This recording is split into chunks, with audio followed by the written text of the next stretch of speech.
Taking a deeper dive into who I am and what I value starts with God, family, and country. It may seem cliche, but it means a lot to me.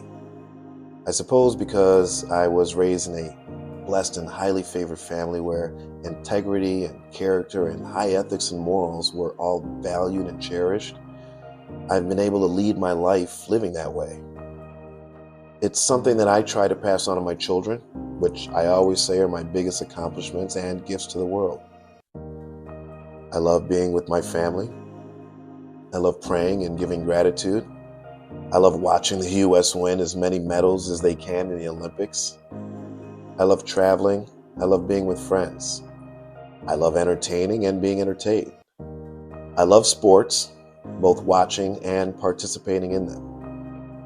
If Father Time and Mother Nature didn't have anything to say about it, I'd be playing tennis or soccer or snowboarding or rollerblading or racquetball as much as possible.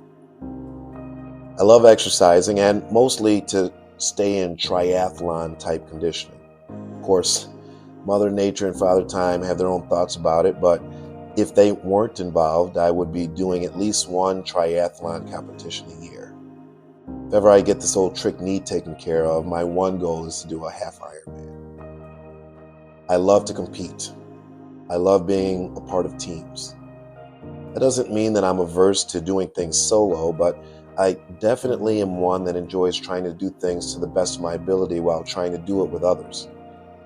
I'm definitely a let's get it done type person, but I follow the teachings of Stephen Covey and the 7 Habits of Highly Effective People. In his book, he talked about different types of circumstances.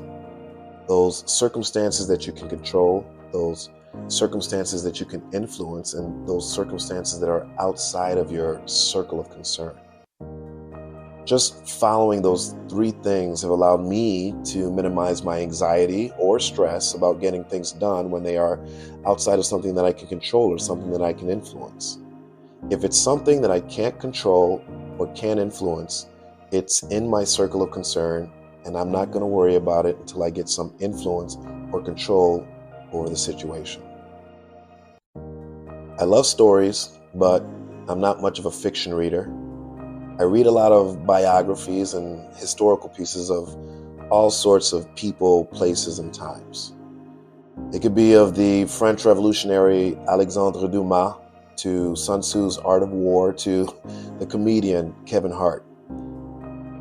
In a year, I'll probably go through 10 to 12 books, and I suppose I'm more drawn to biographies and historical pieces because I feel like I learn a lot more from people's actual experiences than made-up experiences.